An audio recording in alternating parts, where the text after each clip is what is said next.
आधुनिक भारत के इतिहास से आज हम भारत में यूरोपीय व्यापारिक कंपनियों का आगमन के बारे में पढ़ेंगे। तो आइए शुरू करते हैं। यूरोपियों के साथ भारत का व्यापार प्राचीन काल से चला आ रहा था। तो ऐसा नहीं है कि जब यूरोपीय व्यापारिक कंपनियां भारत आई तभी भारत और यूरोप का संपर्क स्थापित हुआ, बल्कि प्राचीन काल से ही यूरोपियों के साथ भारत के व्यापारिक संबंध मौजूद थे।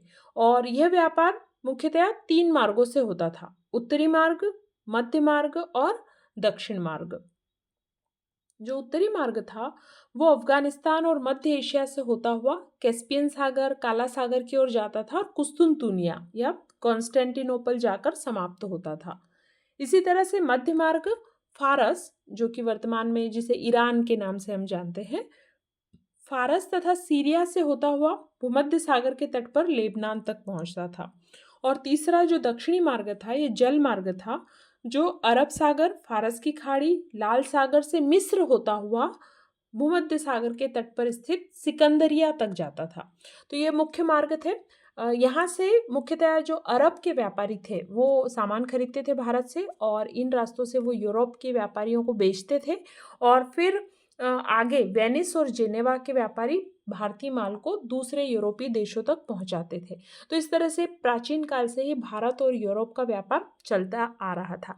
लेकिन 1453 ईस्वी में कुस्तुनतुनिया, जो कि किसी समय में रोमन, बाइजेंटाइन और उस्मानी साम्राज्य की राजधानी रही थी, और वर्तमान में जो तुर्की देश है, वहाँ का जो इस्तांबुल शहर है वहाँ पर स्थित थी। तो कुस्तुनतुनिया पर तुर्कों का अधिकार हो गया। जो अरब तुर्क थे उन्होंने यहाँ पर अधिकार कर लिया और ओटोमन साम्राज्य की स्थापना की। इसी तरह से इन्होंने 1516-17 में मिस्र पर भी अधिकार कर लिया। और जो प्राचीन व्यापारिक मार्ग थे जिनके माध्यम से यूरोप और भारत का व्यापार होता था, उन पर इनका नियंत्रण स्थापित हो गया। और ओटोमन शासकों ने यूरोपीय व्यापारियों को इन रास्तों से, यानी अपने साम्राज्य से होकर पूरब के देशों के साथ व्यापारिक सुविधा देने से इनकार कर दिया। इस वजह से जो प्राचीन काल से व्यापार चला आ रहा था उसमें बाधा उत्पन्न हो गई, और इस कारण जो यूरोपीय देश थे, जो पश्चिमी देश थे, उनको नए व्यापारिक मार्ग को खोज निकालने की आवश्यकता महसूस हुई। तो जो नए व्यापारिक मार्ग के खोज के कारण थे उनमें सबसे पहला और प्रमुख कारण यही था कि प्राचीन मार्गों का बंद हो जाना। जो भी व्यापारिक मार्ग थे प्राचीन, उन पर ओटोमन शासकों का अधिकार हो गया और उन्होंने यूरोपीय व्यापारियों को वहां से होकर व्यापार करने से रोक दिया। इस वजह से नए मार्गों की खोज होना जरूरी हो गया यूरोप के लिए। दूसरा कारण था पुनर्जागरण। पुनर्जागरण की वजह से जो यूरोप के लोग थे उनकी सोच में, उनकी मानसिकता में क्रांतिकारी परिवर्तन आए, और वो लोग बहुत उत्साही हो गए। नए नए जगहों की खोज करना, नए रास्तों की खोज करना उन्होंने शुरू किया, और इस वजह से भी बहुत से नए मार्गों की खोज हुई। तीसरा था कुतुबनुमा का आविष्कार। कुतुबनुमा यानी जो कंपास, जो कि दिशा सूचक यंत्र होता है, उसकी खोज ने भी, वैसे कुतुबनुमा की खोज चीन में हुई थी, तो कुतुबनुमा की खोज से भी जो यूरोपीय या जो भी व्यापारी थे या जो समुद्री यात्रा करने वाले लोग थे, नाविक थे, उनको दिशा का पता करना आसान हो गया कि वो कौन सी दिशा में जा रहे हैं, कितनी दूर तक जा रहे हैं। इस वजह से भी नए नए रास्तों की खोज कर हुई आगे चलकर। चौथा कारण था ईसाई धर्म के प्रचार के लिए। जो ईसाई धर्म के प्रचारक थे, खासतौर पर पुर्तगाल के जो प्रचारक थे, वो ये चाहते थे कि नए देशों की, नए क्षेत्रों की खोज हो और वो वहाँ जाकर ईसाई धर्म का प्रचार करें। तो उन्होंने भी काफ़ी प्रोत्साहित किया इन रास्तों की खोज करने के लिए। तो ये कुछ प्रमुख कारण थे जिस वजह से नए व्यापारिक मार्गों की खोज संभव हो पाई। अब कुछ व्यक्ति थे जिन्होंने इसमें बहुत महत्वपूर्ण भूमिका निभाई, जैसे कि प्रिंस हेनरी। ये प्रिंस हेनरी पुर्तगाल का शासक था और इसने समुद्री मार्गों और भौगोलिक खोजों को बहुत प्रोत्साहन दिया। इसी वजह से इसे इतिहास में प्रिंस हेनरी द नेविगेटर या नौका चालक हेनरी के नाम से ये प्रसिद्ध है। और इसने नाविकों को ट्रेनिंग देने के लिए स्कूल बनाए और लोगों को प्रोत्साहित किया कि आप नए नए व्यापारिक मार्गों की खोज करें, समुद्री मार्गों की खोज करें। दूसरा महत्वपूर्ण व्यक्ति था बार्थोलोमियो डायज। यह एक पुर्तगाली नाविक था और इसने 1486 ईस्वी में अफ्रीका के दक्षिणी तट का जो रास्ता था इसने खोज लिया और इसी जो तट को आगे चलकर कहा गया आशा अंतरिप या केप ऑफ गुड होप, क्योंकि जब बार्थोलोम्यू डायस यहाँ पहुंच गया अफ्रीका के दक्षिणी तट पर तो ये उम्मीद बन गई कि भारत का रास्ता भी अब खोजा जा सकेगा आसानी से। तो इस वजह से इसे क्या कहा गया, Cape of Good Hope, Africa के दक्षिणी तट को। तीसरा व्यक्ति था कोलंबस।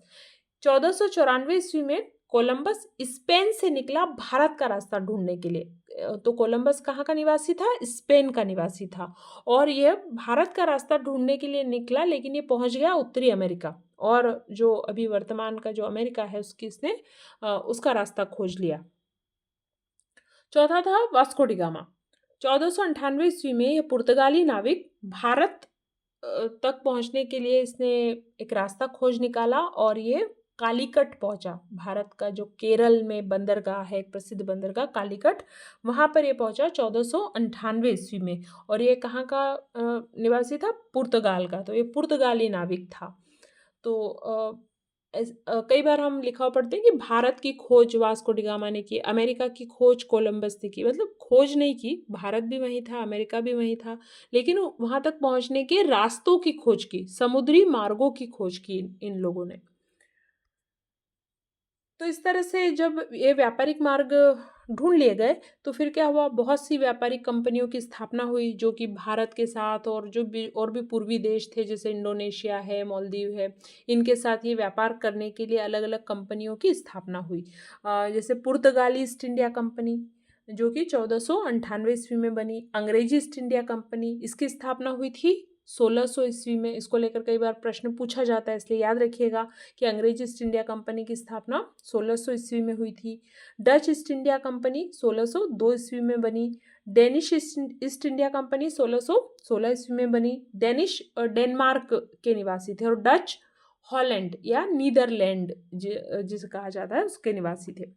फ्रांसीसी ईस्ट इंडिया कंपनी 1664 ईस्वी में और स्वीडिश जो कि स्वीडन के निवासी थे, स्वीडिश ईस्ट इंडिया कंपनी की स्थापना 1731 ईस्वी में हुई। तो इस तरह से इस क्रम में इनकी स्थापना हुई। और यूरोपीय जब भारत आए वो किस क्रम में आए, सबसे पहले आए पुर्तगाली, फिर आए डच, फिर डेनमार्क के लोग आए, फिर अंग्रेज आए, फिर फ्रांसीसी आए और फिर स्वीडन के व्यापारी यहाँ पर आए। तो वैसे स्वीडिश लोगों के साथ भारत का कोई ऐसे बहुत गहरे व्यापारिक संबंध नहीं रहे, उनका ज़्यादा ध्यान चीन की तरफ था। तो हम इस चैप्टर में मुख्यतया ये जो 4 यूरोपीय शक्तियां हैं जिससे संबंधित प्रश्न अक्सर पूछे जाते हैं उनके बारे में ही अध्ययन करेंगे। पुर्तगाली, डच, अंग्रेज और फ्रांसीसी। तो ये जो सन है, जो तारीखें हैं, वो भी आप इनसे संबंधित जो डेट्स हैं उनको ज़्यादा याद रखिएगा। जैसे कि पुर्तगाली 1498 ईस्वी में भारत आए।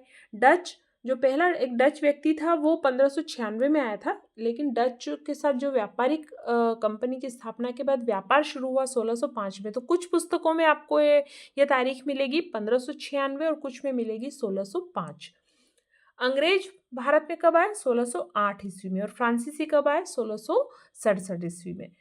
तो अब हम देख लेते हैं एक बार फिर से कि कंपनियों की स्थापना कब हुई। तो पुर्तगाली ईस्ट इंडिया कंपनी की स्थापना 1498 में। ये पुर्तगाली आए भी भारत में 1498 में थे और स्थापना भी पुर्तगाली ईस्ट इंडिया कंपनी की 1498 में हुई थी। डच जो ईस्ट इंडिया कंपनी है उसकी स्थापना 1602 में हुई थी और वो भारत या कंपनी की स्थापना के बाद 1605 में आए। वैसे पहला एक डच व्यक्ति 1596 में भारत आ चुका था। अंग्रेजी ईस्ट इंडिया कंपनी की स्थापना तो 1600 में हो गई थी, लेकिन अंग्रेज भारत में 1608 ईस्वी में आए, ये याद रखिएगा। फ्रांसीसी ईस्ट इंडिया कंपनी की स्थापना 1664 में हुई और फ्रांसीसी भारत में 1667 ईस्वी में आए। तो एक क्रम दोनों के आने के भी और जो इनकी कंपनीज है उनकी स्थापना के याद रखना है आपको। अब हम देखते हैं सबसे पहले भारत में पुर्तगालियों का आगमन। तो पुर्तगाली जो थे वो भारत में सबसे पहले आए। हमने जैसे कि अभी पीछे देखा कि 1498 ईस्वी में वास्को डी गामा केरल के मालाबार तट पर स्थित कालीकट बंदरगाह पर अपने जहाज लेकर पहुंचा। 1498 में कहाँ पहुंचा? कालीकट बंदरगाह पर। और उस समय कालीकट का राजा था जमोरीन। तो ये जमोरीन के लिए बहुत सारे उपहार वगैरह लेकर भी आया था, तो जमोरीन ने उसका काफी स्वागत किया। लेकिन वहां पर पहले से व्यापार कर रहे अरब व्यापारी इससे खुश नहीं थे। उनको लग रहा था ना कि एक प्रतियोगिता शुरू हो गई है अब हमारी, तो वो खुश नहीं थे इसके वहां पहुंचने थे। लेकिन जमोरीन ने उसका काफी स्वागत किया था। तो वास्को डी गामा के भारत आगमन से भारत और पुर्तगालियों के बीच में एक व्यापार के नए युग की शुरुआत हुई। और वास्को डी गामा भारत से अपने जहाज में मसाले और जो भी यहाँ पे अन्य सामान था वो सब भर के ले गया और उसने उसको वहाँ भेजा, बेचा, यूरोप में बेचा। तो उसको 60 गुना अधिक कमाई हुई। मतलब मान लीजिए कि अगर उसने 1 रुपये का सामान खरीदा तो उसकी लागत और सब कुछ निकाल कर उसको फ़ायदा कितना हुआ? 60 गुना, 60 रुपये का। अगर 1 रुपये का सामान है तो 60 रुपये का फ़ायदा। यहाँ पर अगर उसने 1 रुपये में खरीदा होगा तो इस तरह से उसको 60 गुना मुनाफा हुआ, इतना ज़्यादा मुनाफा हुआ। तो फिर उनको लगा कि ये यहाँ से व्यापार करना तो काफ़ी फायदे का सौदा है इन समुद्री मार्गों के माध्यम से। तो 1500 ईस्वी में 13 जहाजी बेड़ों के साथ में अल्वरेज कैब्रल समुद्री मार्ग से भारत पहुंचा। सबसे पहले वास्को डी गामा आया, फिर अल्वरेज कैब्रल आया। 1502 में वास्को डी गामा फिर भारत आया और उसने कोचीन में पहली कोठी स्थापित की। कोठी यानी व्यापारिक कोठी, या आप कह सकते हैं व्यापार कारखाना या फैक्ट्री, एक ही बात है। कई जगह पर आपको लिखा हुआ मिलेगा व्यापारिक कोठी, कई जगह पे सिर्फ कोठी, कई जगह पे कारखाना या फैक्ट्री, तो वो सभी एक ही बात है। उसको आप याद रखिएगा कि जो पुर्तगालियों ने अपनी पहली व्यापारिक कोठी कोचीन में स्थापित की थी। और आगे चलकर जो पुर्तगाली व्यापारी थे उन्होंने भारत में गोवा, दमन, दीव, हुगली के बंदरगाहों पर अपनी कोठियाँ, व्यापारिक कोठियाँ स्थापित की। फिर जो एक प्रसिद्ध पुर्तगाली गवर्नर था फ्रांसिस्को द अल्मेडा या अल्मीडा। तो जो ये 1505 ईस्वी में फ्रांसिस्को द अल्मेडा भारत में पहला पुर्तगाली गवर्नर बनकर आया। ये इंपॉर्टेंट है, याद रखिएगा कि भारत में पहला पुर्तगाली गवर्नर कौन था? Francisco de Almeida. उसने हिंद महासागर में पुर्तगालियों की स्थिति को मजबूत करने का प्रयत्न किया और उसकी जो नीति थी उसको इतिहास में ब्लू वाटर नीति या नीले पानी की नीति कहा जाता है। उसने कोचीन की किलेबंदी करवाई और इसे अपना मुख्यालय बनाया। फिर गुजरात, मिस्र और तुर्की के जो मुस्लिम व्यापारी थे, चूँकि यहाँ पर काफ़ी समय से अरब व्यापारी व्यापार कर रहे थे, तो जो भी ये व्यापारी थे उनके संयुक्त बेड़े को उसने पराजित किया। उनका जो जहाजी बेड़ा था उनको उसने पराजित किया और ये 1509 ईस्वी तक गवर्नर रहा। तो फ्रांसिस्को द अल्मेडा कौन था? भारत में पहला पुर्तगाली गवर्नर था और उसकी जो नीति थी उसे क्या कहा जाता है? ब्लू वाटर नीति कहा जाता है। अब फ्रांसिस्को द अल्मेडा के बाद में अल्बुकर्क भारत में पुर्तगाली गवर्नर बनकर आया 1509 ईस्वी में। इसने 1510 ईस्वी में बीजापुर के शासक यूसुफ आदिल शाह से गोवा को जीत लिया। तो इस तरह से गोवा पर अब अधिकार हो गया पुर्तगालियों का। किससे जीता? बीजापुर के शासक यूसुफ आदिल शाह से। तो ये नाम याद रखिएगा। और किसने जीता? तो अल्बुकर्क ने जीता था। इसने भारत में पुर्तगाली साम्राज्य का वास्तविक संस्थापक माना जाता है। इसने पुर्तगालियों की शक्ति को काफ़ी बढ़ाया और इसी वजह से इसे वास्तविक संस्थापक माना जाता है पुर्तगाली साम्राज्य का भारत में। इसने पुर्तगालियों की आबादी बढ़ाने के लिए भारतीय स्त्रियों से विवाह को प्रोत्साहन दिया। जो पुर्तगाली यहाँ पर थे उनको उसने प्रोत्साहित किया कि वो भारतीय महिलाओं से शादी करें और यहाँ पर अपना परिवार बसाए, पुर्तगालियों की संख्या बढ़ाने के लिए। अच्छा, जो दमन और दीव जो बने थे भारत के पुर्तगालियों के अंडर आए थे, तो दीव आया था 1535 में और दमन 1559 में। वास्को डी गामा 1524 ईस्वी में भारत में पुर्तगाली गवर्नर फिर से आया। वो मतलब तीसरी बार आया एक तरह से, लेकिन अब की बार वो गवर्नर बन के आया, पुर्तगाली गवर्नर बनकर। लेकिन कुछ समय के बाद उसकी भारत में ही मृत्यु हो गई और उसे भारत में कोचीन में दफना दिया गया और बाद में उसके शव को पुर्तगाल ले जाकर वहां पे दफनाया गया। फिर एक महत्वपूर्ण पुर्तगाली गवर्नर था नूनो द कुन्हा। यह 1529 में भारत में पुर्तगाली गवर्नर बन के आया। इसने कोचीन की जगह गोवा को अपनी राजधानी बनाया। तो पहले पुर्तगालियों की राजधानी क्या थी? मुख्यालय क्या था? कोचीन। फिर गोवा को बनाया और गोवा को उन्होंने अपनी महत्वपूर्ण मतलब केंद्र के रूप में, सत्ता और संस्कृति के महत्वपूर्ण केंद्र के रूप में स्थापित किया।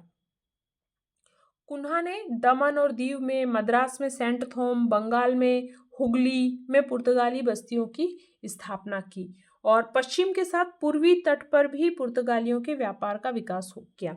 तो इस तरह से जो पुर्तगालियों के व्यापार का काफ़ी विकास हुआ। और हम देखते हैं कि पुर्तगाली आए सबसे पहले थे भारत में और गए सबसे आखिर में थे।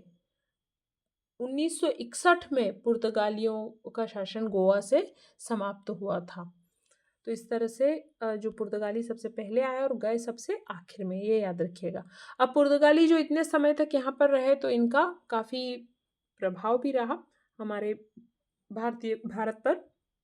भारत में जो प्रेस था, प्रिंटिंग प्रेस, जो छापाखाना जिसको हम कहते हैं, वो पुर्तगालियों की ही देन है। वैसे छापाखाना का आविष्कार चीन में हुआ था, लेकिन भारत लाने का श्रेय है पुर्तगालियों को।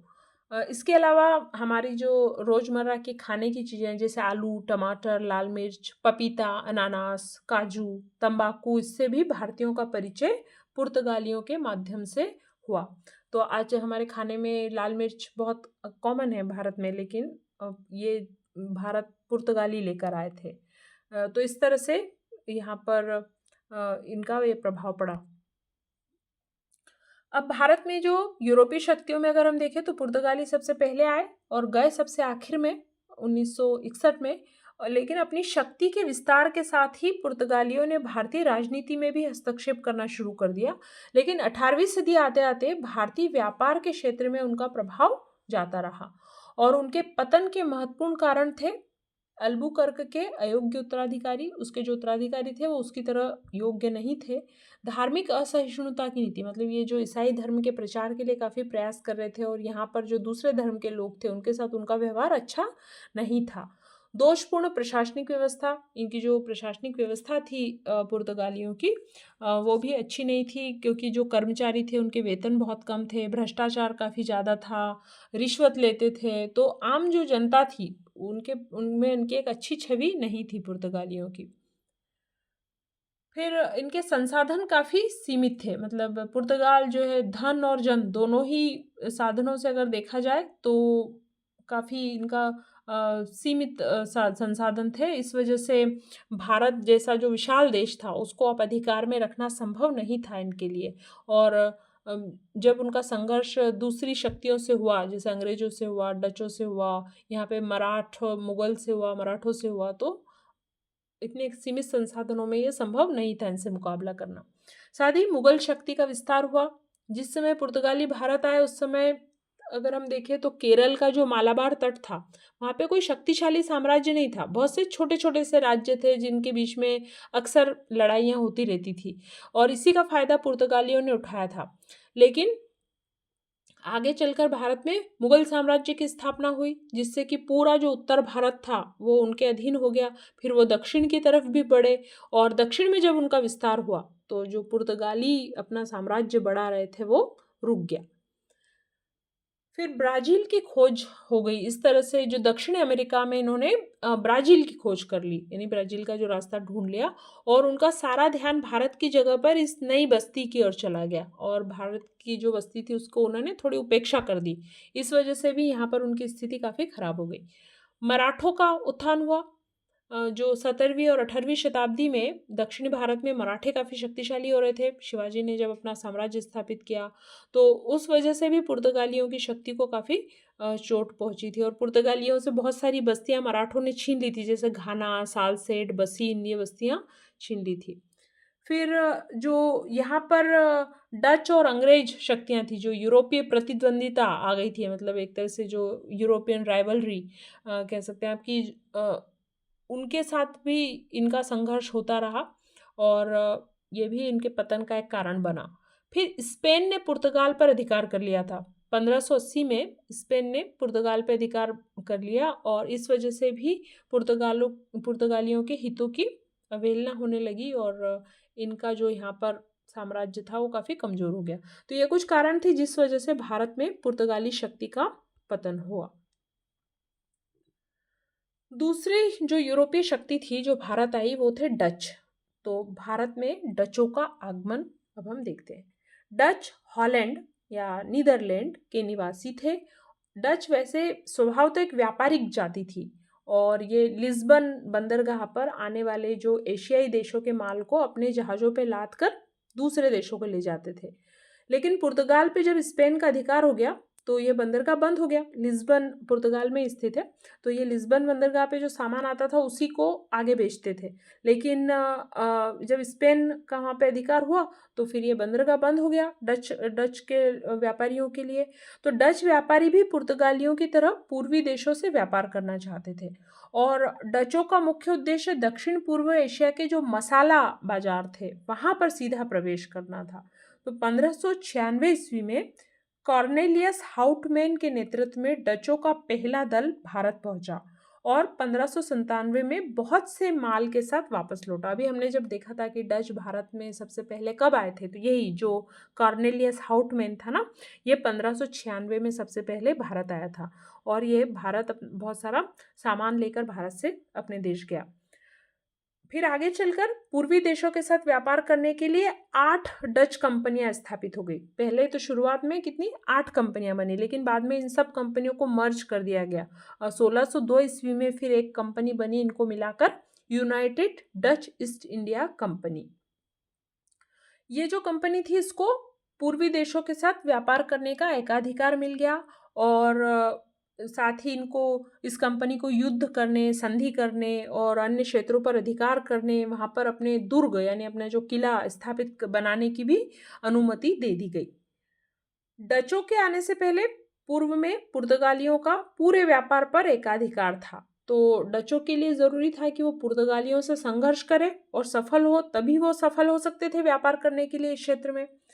तो डचों ने धीरे धीरे विजय प्राप्त करना शुरू की, जैसे उन्होंने बेंटप पर विजय प्राप्त की, फिर मलक्का के प्रसिद्ध द्वीपों पे उनका अधिकार हो गया। 1605 में अम्बोयाना भी ले लिया। मसाला द्वीप इंडोनेशिया पर भी उन्होंने अपना प्रभुत्व स्थापित कर लिया 1605 में। तो जकार्ता को जीत के 1619 में इसके खंडरों पर इन्होंने बेटेविया नामक नगर बसाया।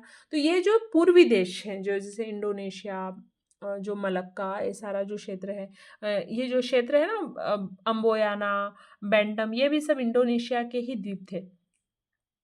1639 में उन्होंने गोवा, 1641 में मलक्का और 1658 में सीलोन पर भी अधिकार कर लिया। सीलोन यानी श्रीलंका। तो 1605 में जो डच थे उन्होंने मसूलीपट्टनम में अपनी कोठी, व्यापारिक कोठी स्थापित की थी। इसीलिए हमने पीछे देखा था कि एक सन हमको क्या मिलता है 1596, जब कौन आया था, कॉर्नेलियस हाउटमैन भारत में आया था। लेकिन कुछ पुस्तकों में आपको ये सन मिलेगा 1605, क्योंकि 1605 में मसूलीपट्टनम में डचों ने अपनी पहली व्यापारिक कोठी स्थापित की थी। इसके अलावा उन्होंने पुलिकट, सूरत, चिंसुरा, कासिम बाजार, पटना, बालासोर, नागपट्टनम, कोचीन आदि स्थानों पर भी अपनी व्यापारिक कोठियां स्थापित की। तो पुर्तगालियों ने कहाँ पर स्थापित की थी अपनी पहली कोठी? कोचीन में। और ऐसे ही डचों ने कहाँ पर स्थापित की? मसूलीपट्टनम में 1605 ईस्वी में। डचों ने पुलिकट को अपना मुख्यालय बनाया और वे यहाँ पर स्वर्ण मुद्रा ढालते थे। डच भारत से सूती वस्त्र, नील, कच्चे रेशम, शीशा, चावल, अफीम आदि का व्यापार करते थे। तो ये यहाँ से खासतौर पर जो वस्त्र व्यापार था उस पर डचों ने काफ़ी ध्यान दिया था। जैसे पुर्तगाली मसालों का व्यापार भारत से ज़्यादा करते थे, वैसे ही डचों ने सूती वस्त्र, नील, कच्चे रेशम, शीशा, चावल, अफीम इनका व्यापार किया भारत से। डचों का भारत में अंतिम रूप से पतन अंग्रेजों और डचों के बीच में 1759 ईस्वी में बेदरा के युद्ध से हुआ था। ये वेदरा या बेदरा अलग अलग तरह से आपको मिलेगा लिखा हुआ। तो यहाँ पर जो डच शासन मतलब यूरोपीय कंपनी थी वो व्यापार करती रही, लेकिन अंतिम रूप से इनका पतन कब हुआ? 1759 में बेदरा का युद्ध, जो कि अंग्रेजों और डचों के बीच में हुआ था और इसमें डचों की पराजय हो गई थी। इस युद्ध में अंग्रेजी सेना का नेतृत्व किया था क्लाइव ने। कभी पूछा जा सकता है, इसलिए याद रखिएगा कि अंग्रेजी सेना का नेतृत्व करता कौन था? क्लाइव था। तो डचों के पतन का कारण अंग्रेजों की तुलना में इनकी नौसेना का कमजोर होना था और जो दक्षिण पूर्वी एशिया का मसाले के द्वीप थे, उनको डचों ने ज़्यादा महत्व दिया। जैसे इंडोनेशिया वाला जो क्षेत्र था ना, वहाँ से ये मसालों का बहुत व्यापार करते थे, जावा, सुमात्रा, इंडोनेशिया और जो ये मलाया द्वीप वगैरह थे यहाँ से। तो इन्होंने आगे बाद में भारत की जगह पर ये जो मसाला जहाँ से जिन द्वीपों से इनको मिलता था, उनकी तरफ डचों का ज़्यादा ध्यान था। इस वजह से इनकी यहाँ पर स्थिति कमज़ोर हुई और हॉलैंड की जो खराब आर्थिक स्थिति थी, बहुत ही केंद्रीकरण वाली जो नीति थी, उस वजह से भी डचों की भारत में पराजय हुई और यहाँ पर इनके जो व्यापार था, उनका पतन हो गया 1759 में बेदरा के युद्ध से। अब हम देखते हैं भारत में अंग्रेजों का आगमन। अन्य यूरोपीय जातियों के समान अंग्रेज भी पूर्वी देशों के साथ व्यापार करना चाहते थे। इंग्लैंड की रानी एलिजाबेथ प्रथम के समय 31 दिसंबर 1600 ईस्वी को एक व्यापारिक कंपनी की स्थापना हुई, the governor and company of merchants of London trading into the East Indies, जो कि आगे चलकर क्या कहलाई, ईस्ट इंडिया कंपनी। ये नाम इसको मिला था 1833 में। शुरुआत में ये जो इतना लंबा चौड़ा नाम है ना, ये था इसका। 1600 ईस्वी में इसकी स्थापना हुई थी। कौन थी उस समय इंग्लैंड की शासक, कौन थी? रानी एलिजाबेथ प्रथम, ये याद रखिएगा। 31 दिसंबर 1600 ईस्वी में स्थापना हुई थी और ये एक प्राइवेट कंपनी थी, कोई सरकारी कंपनी नहीं थी, ये एक निजी कंपनी थी। तो महारानी एलिजाबेथ प्रथम ने इस कंपनी को पूर्वी देशों के साथ व्यापार करने का एकाधिकार प्रदान किया। प्रारंभ में यह एकाधिकार 15 वर्षों का था। एकाधिकार यानी पूर्वी देशों के साथ सिर्फ यही कंपनी व्यापार करेगी और दूसरी कंपनियां नहीं करेगी, ये एकाधिकार था। और ईस्ट इंडिया कंपनी में उस समय करीब 217 साझीदार थे, मतलब 217 पार्टनर्स थे उस कंपनी के। उन लोगों ने मिलकर एक व्यापारिक कंपनी की स्थापना की थी। तो उस समय रानी कौन थी? एलिजाबेथ प्रथम। और स्थापना कब हुई थी? 31 दिसंबर 1600 ईस्वी को। तो ये जो ईस्ट इंडिया कंपनी हम जानते हैं ना, ये नाम काफ़ी बाद में मिला था और ये एक निजी, एक प्राइवेट कंपनी थी। अब 1608 ईस्वी में कैप्टन विलियम हॉकिंस को कंपनी के लिए व्यापारिक सुविधाएं प्राप्त करने के लिए इंग्लैंड के सम्राट जेम्स प्रथम ने राजदूत के रूप में मुगल सम्राट जहांगीर के दरबार में भेजा। मतलब ये जो कंपनी के लिए कुछ व्यापारिक सुविधाएं मिल जाए, इसलिए उस समय जो इंग्लैंड का राजा था जेम्स प्रथम, कब? 1608 ईस्वी में। पहले जब स्थापना हुई कंपनी की, तब तो वहाँ रानी थी एलिजाबेथ प्रथम, लेकिन उसके बाद में 1608 में जब जेम्स प्रथम राजा था, उस समय captain William Hawkins Jahangir, Mughal सम्राट जहांगीर जो उस समय भारत में शासन कर रहा था, उसके दरबार में आया। क्यों? क्योंकि वो चाहते थे कि जो ईस्ट इंडिया कंपनी है उसको व्यापारिक सुविधाएं दी जाए। हॉकिंस हेक्टर नामक जहाज से भारत में पहुंचा था, सूरत, जो गुजरात में सूरत है, वहां ये पहुंचा और वहां पर उसने अपनी एक अस्थायी व्यापारिक कोठी या फैक्ट्री स्थापित की थी। जहांगीर हॉकिंस से बहुत प्रसन्न हुआ और उसको 400 का मनसब तथा इंग्लिश खां की उपाधि दी थी। तो इंग्लिश खां की उपाधि किसको दी थी? कैप्टन विलियम हॉकिंस को। किसने दी थी? जहांगीर ने दी थी। तो शुरुआत में तो काफ़ी खुश हुआ, लेकिन जो पुर्तगाली यहाँ पर थे और सूरत के बहुत से जो व्यापारी थे, सौदागर थे, उनको ये बात बिल्कुल पसंद नहीं आई। उन्होंने इसका विरोध किया और इस वजह से जहांगीर ने अंग्रेजों को सूरत में फैक्ट्री बनाने और व्यापारिक सुविधाएं देने से इनकार कर दिया। तो जिन व्यापारिक सुविधाओं को लेने के लिए वो यहाँ पर आया था कैप्टन विलियम हॉकिंस, वो सुविधाएं उसको नहीं मिली।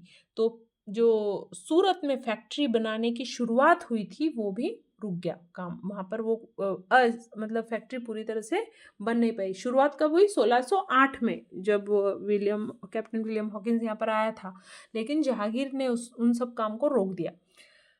फिर 1611 ईस्वी में अंग्रेजों ने दक्षिण पूर्वी समुद्री तट पर मसूलीपट्टनम में व्यापारिक कोठी की स्थापना की।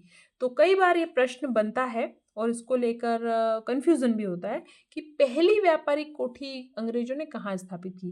तो जो व्यापारिक कोठी की स्थापना की शुरुआत तो सूरत में कर दी थी इन्होंने 1608 में, लेकिन वो पूरी नहीं हो पाई। वो पूरी कब हुई? 1613 में, जब उसको निर्माण की इजाज़त मिल गई, तब जाकर वो कंप्लीट हुई। तो शुरुआत हुई थी 1608 में, लेकिन वो रुक गई। तो इस तरह से अगर पहली व्यापारिक कोठी जो पूरी तरह से स्थायी थी वो हुई थी 1611 में मसूलीपट्टनम में। तो पहली जिसका निर्माण शुरू हुआ 1608 में वो थी सूरत में, लेकिन पहली व्यापारिक कोठी की स्थापना जो पूर्ण हो पाई वो थी मसूलीपट्टनम में। अब 1613 में सूरत की फैक्ट्री को भी निर्माण की इजाजत मिल गई। 1615 ईस्वी में इंग्लैंड के सम्राट जेम्स प्रथम के राजदूत के रूप में सर टॉमस रो भारत आया। पहला दूत कौन था? William Hawkins. दूसरा था सर टॉमस रो। पहला व्यक्ति कब आया था? 1608 में। दूसरा कब आया? 1615 ईस्वी में। और यह 1618 ईस्वी तक जहांगीर के दरबार में रहा। टॉमस रो ने जहांगीर से व्यापार करने और व्यापार कर में छूट से संबंधित लाइसेंस कंपनी के लिए प्राप्त कर लिए। तो विलियम हॉकिंस तो ज़्यादा व्यापारिक सुविधाएं प्राप्त कर नहीं पाया था, लेकिन टॉमस रो को व्यापारिक सुविधाएं प्राप्त हो गई। अब गोलकुंडा के सुल्तान अब्दुल्ला कुतुब शाह से 1632 ईस्वी में अंग्रेजों ने 500 पौंड वार्षिक कर के बदले में गोलकुंडा के सभी बंदरगाहों से व्यापार करने के अधिकार का या फरमान प्राप्त कर लिया। इसे कहा जाता है सुनहरा फरमान, क्योंकि ये अंग्रेजों के लिए बहुत फायदेमंद था। सिर्फ 500 पौंड वार्षिक कर के बदले में इनको गोलकुंडा के जो सभी बंदरगाहों से व्यापार करने का अधिकार मिल गया या फरमान मिल गया, इसलिए इसे क्या कहा जाता है? सुनहरा फरमान कहा जाता है। और ये कब मिला था सुनहरा फरमान? 1632 ईस्वी में। कौन से शासक से मिला था? गोलकुंडा के जो शासक से मिला था। पूर्वी भारत में अंग्रेजों ने उड़ीसा में 1633 ईस्वी में कारखाना खोला। चंद्रगिरी के शासक से 1639 ईस्वी में अंग्रेजों ने मद्रास को पट्टे पर लेकर यहाँ पर सेंट जॉर्ज नामक किले का निर्माण करवाया। चंद्रगिरी के शासक से इन्होंने लिया था मद्रास को और वहां पर एक किला बनवाया सेंट जॉर्ज नाम का। बंगाल में सुल्तान शुजा ने 1651 ईस्वी में एक फरमान निकाला जिसमें 3000 रुपये वार्षिक कर के बदले में अंग्रेजों को व्यापार का विशेषाधिकार दिया गया। तो बहुत थोड़ा थोड़ा सा अमाउंट था जिस हिसाब से इन्होंने बाद में अपने व्यापार का विकास किया और जितना इनको फायदा हुआ ईस्ट इंडिया कंपनी को, उसकी तुलना में बहुत कम टैक्स दे रहे थे भारत के शासकों को। तो बंगाल का जो व्यापार का इनको सुविधा कितने में मिल गई? सिर्फ 3000 रुपये में मिल गई। सूरत में भी इन्होंने मुक्त व्यापार आगे चलकर इनको मिलेगा सुविधा। तो 1661 ईस्वी में इंग्लैंड के सम्राट चार्ल्स द्वितीय का विवाह पुर्तगाली राजकुमारी कैथरीन के साथ हो गया। तो अभी तक वैसे अंग्रेजों और पुर्तगालों के बीच में एक तरह से थोड़ा सा व्यापार की प्रतियोगिता जैसी चल रही थी, लेकिन 1661 में क्या हुआ कि इंग्लैंड का जो राजा था चार्ल्स द्वितीय, उसका विवाह हो गया पुर्तगाली राजकुमारी कैथरीन से और चार्ल्स को पुर्तगालियों ने बंबई दहेज के रूप में दे दिया। मतलब बंबई को उन्होंने दहेज के रूप में दे दिया अंग्रेजों को, यानी कि व्यापार करने के लिए। और चार्ल्स द्वितीय ने उसको 10 पौंड वार्षिक, सिर्फ 10 पौंड वार्षिक किराए पर कंपनी को दे दिया, ईस्ट इंडिया कंपनी को व्यापार करने के लिए। तो आगे चलकर वैसे उस समय में बंबई एक मतलब 7 द्वीपों से मिलकर बना हुआ था। बाद में वहाँ पर वो जो बीच में समुद्र का पानी वगैरह था उसमें उन्होंने रेत और सबसे भर कर उसका विकास किया था। जेराल्ड ओंगियार नाम का व्यक्ति था, अधिकारी था ये। उसको कंपनी ने बंबई के विकास और शहरीकरण का काम सौंपा था। तो अंग्रेजों ने बाद में बंबई को एक व्यापारिक शहर के रूप में विकसित किया। धीरे धीरे जो अंग्रेज मुगल क्षेत्र में हस्तक्षेप करने लगे और 1686 ईस्वी में उन्होंने हुगली को लूटने के बाद अंग्रेजों और मुगलों के बीच में संघर्ष हुआ। ये मतलब इतना जो मुगल जहाज जाते थे ना, मुगलों के व्यापारिक जहाज, उनके साथ ये लूटपाट करने लग गए।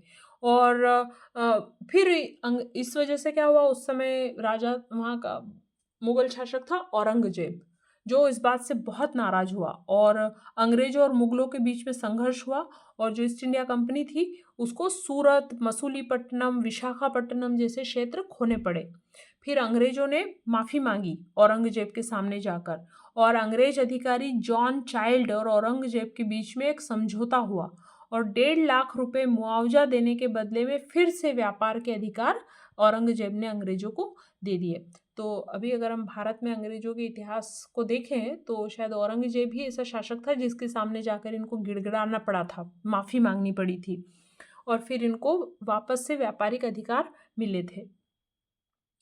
1698 ईस्वी में कंपनी ने सूतानती, कोलिकाता और गोविंदपुर की जमींदारी प्राप्त कर ली और कंपनी के अधिकारी जॉब चार्नाक ने यहाँ पर कलकत्ता नगर की नींव रखी, जो अभी का कोलकाता है, जिसका एक नाम कलकत्ता था पहले। वो शहर किससे मिलकर बना था? सूतानती, कोलिकाता और गोविंदपुर, ये क्षेत्र थे। इसकी जमींदारी मिली थी कंपनी को 1698 में, और इन क्षेत्रों को मिलाकर वहां पर जॉब चार्नाक ने कलकत्ता नगर की नींव रखी थी, नाम याद रखिएगा।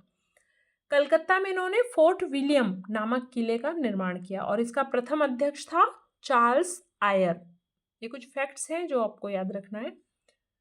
1714 ईस्वी में जॉन सरमैन के नेतृत्व में अंग्रेजों का एक प्रतिनिधि मंडल मुगल सम्राट फर्रुख सियार से मिला। जब 1714 ईस्वी में जब अंग्रेजों का एक दल मुगल शासक फर्रुख सियार से मिला, तो उस प्रतिनिधि मंडल में एक डॉक्टर भी था, उसका नाम था विलियम हैमिल्टन। हैमिल्टन ने सम्राट को एक गंभीर रोग से छुटकारा दिलाया था। फर्रुख सियार को उस समय कुछ बीमारी थी और उस बीमारी से उसको छुटकारा दिलाया था इस विलियम हैमिल्टन नामक डॉक्टर ने, और इस बात से फर्रुख सियार बहुत खुश हुआ और उसने 1717 ईस्वी में अंग्रेजों को एक फरमान के द्वारा बहुत सारी सुविधाएं दे दी, जैसे कि कंपनी को बंगाल में 3000 रुपये वार्षिक के बदले में निःशुल्क व्यापार का अधिकार मिल गया कि सिर्फ 3000 रुपये दे दो और पूरा व्यापार कर मुक्त कर दिया। कंपनी को कलकत्ता के आसपास भूमि किराए पर देने का अधिकार मिल गया। बंबई की टकसाल से जारी किए गए सिक्कों को मुगल साम्राज्य में मान्यता मिल गई। 10,000 रुपये वार्षिक देने पर सूरत में इनको निःशुल्क व्यापार का अधिकार मिल गया। तो बहुत सारी व्यापारिक सुविधाएं फर्रुख सियार ने अंग्रेजों को दे दी। कि इतिहासकार ओरमे ने इस फरमान को कंपनी का महाधिकार पत्र कहा है, यानी Magna carta of the company.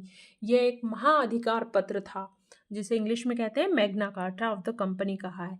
तो Magna carta of the company कौन से फरमान को कहा जाता है? जो फर्रुख सियार, मुगल सम्राट जो फर्रुख सियार था, उसने कंपनी को दिया था।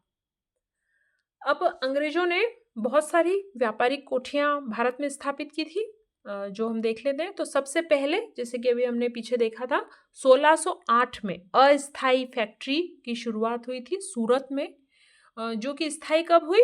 1613 में। फिर 1611 में मसूलीपट्टनम की जो फैक्ट्री बनाई गई।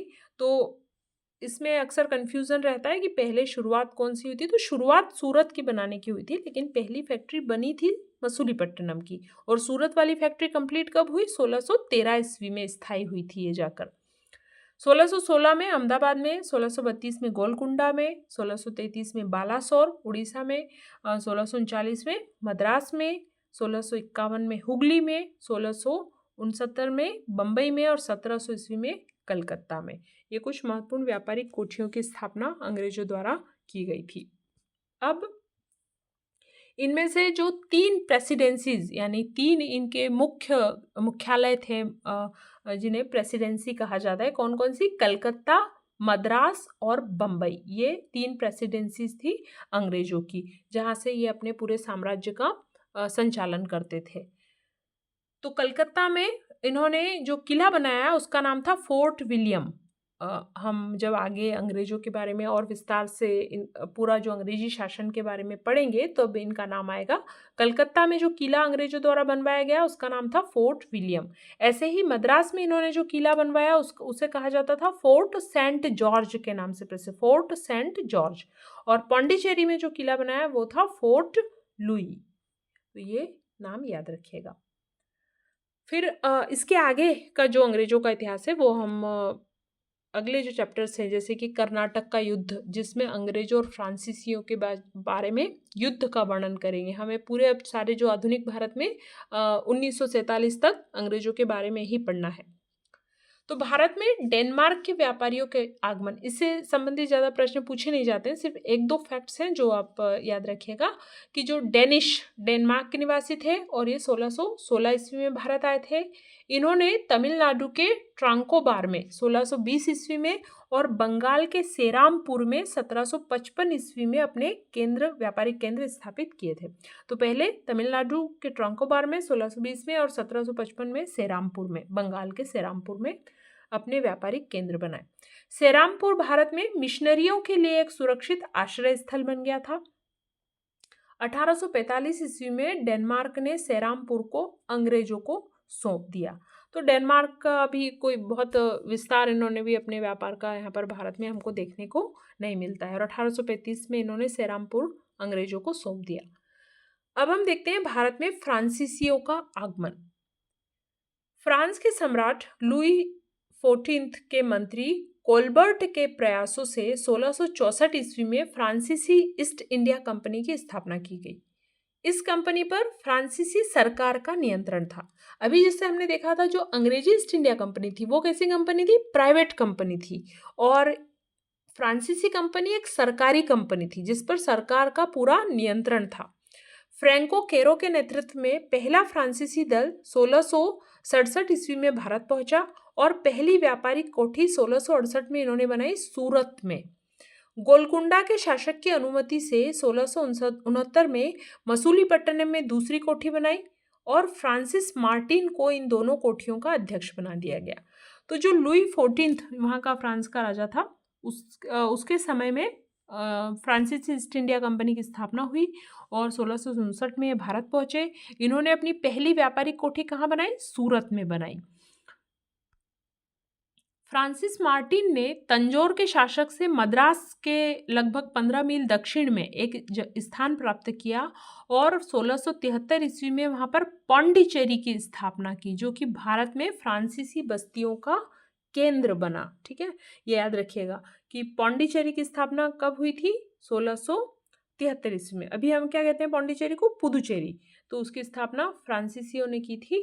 फ्रांसिस मार्टिन जो फ्रांसीसी अधिकारी था, उसने किससे? मद्रास के तंजौर के शासक से उसने जमीन ली और वहां पर पौंडीचेरी को बसाया था।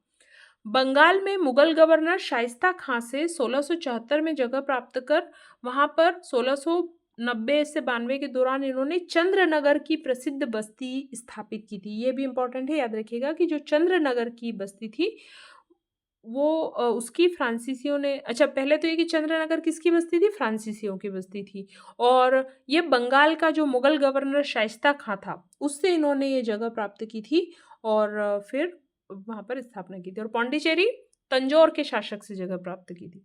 अच्छा, पौंडीचेरी भी फ्रांसीसियों से आज़ाद हुआ 1954 ईस्वी में। जैसे पुर्तगाली यहाँ से 1961 में गए गोवा से, वैसे ही फ्रांसीसी ने जो पुदुचेरी है उसको आज़ाद किया था 1954 में।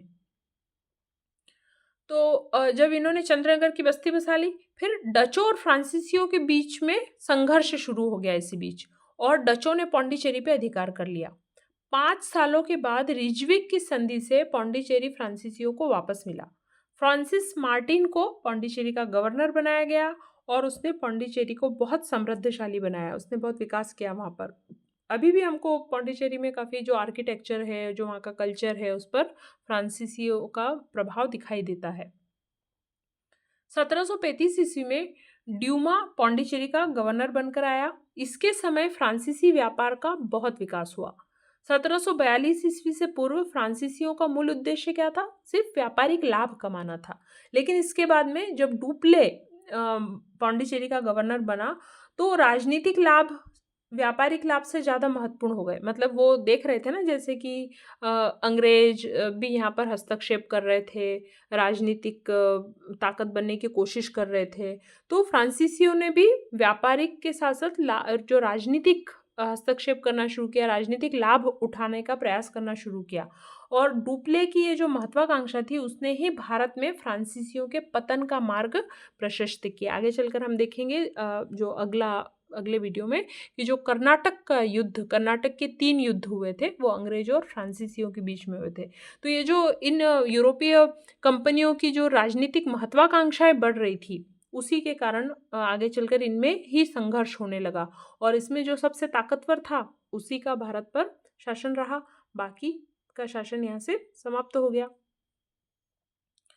तो हम एक बार फिर से देख लेते हैं कि कौन सी जो यूरोपीय शक्तियाँ थी, पुर्तगाली, डच, अंग्रेज, ये कब कब भारत आए। पुर्तगाली आए 1498 में, डच 1596 ईस्वी में, जो कौन आया था? कॉर्नेलियस हाउटमैन भारत आया था और 1605 में इन्होंने अपनी पहली कोठी स्थापित की थी मसूलीपट्टनम में। अंग्रेज 1608 में भारत आए, फ्रांसीसी 1667 में भारत आए। अब पहली व्यापारिक कोठी पुर्तगालियों ने बनाई थी कोचीन में 1503 में, डचों ने मसूलीपट्टनम में 1605 में, अंग्रेजों ने सूरत में बनाई थी 1608 में, जो कि इनकी अस्थायी कोठी थी, जो स्थायी हुई 1613 में, और स्थायी पहली कोठी बनाई थी मसूलीपट्टनम में 1611 ईस्वी में। फ्रांसीसी ने सूरत में बनाई थी पहली व्यापारिक कोठी 1668 ईस्वी में। तो ये कुछ इंपॉर्टेंट फैक्ट्स हैं जो आप याद रखिएगा। इस टॉपिक में इतना ही। Thank you.